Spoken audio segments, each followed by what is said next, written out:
दिनै जामुंसालिखौ आंखौ बेखेवनो होनायलाय आङो गिबियावनो बालाफारा सोरां आफादनि पानजाय आफादनि आफादगिरि नेहाथारि बिथांमोननिसिम गोजोन हामलायनाय थाबाय। दिनैनि बे मुंख्लं खगेन नार्जारी, दिलीप बसुमतारी,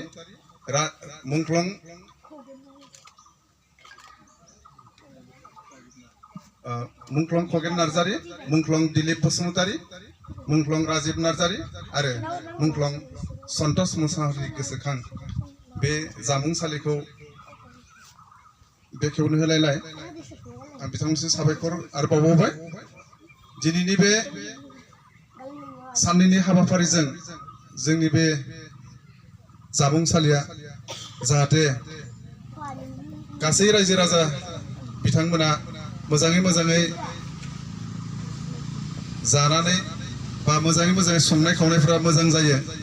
बिथांमोननि मुंख्लं बिथांमोननिसिम आंनि साबायखर थाबाय आरो बिथांमोनखौ गोसोखांबाय। बिथांमोननि मुङा दिनै बे जामुंसालियाव नुजानायनि गुबै जाहोनानो जाबाय बिथांमोना जोंनि हारि आरो थामोनथानि थाखाय सरकारजों बा गुबुन आफादजों बिथांमोना नाजाबोनानै दिनै बिथांमोना बर'नि मोजां मावनानै मुंख्लं जालांबाय। जाहाथे बिथांमोन खगेन नार्जारी, मुंख्लं खगेन नार्जारी, मुंख्लं दिलीप बसुमतारी आरो मुंख्लं राजीब नार्जारी आरो मुंख्लं सन्तोष मुसाहारि बिथांमोननि आत्मायाबो जिउआबो जाहाथे सोरगोआव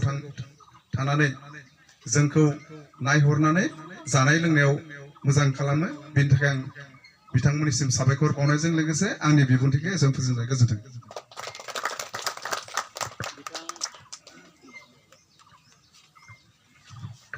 मुंख्लं खगेन नार्जारी,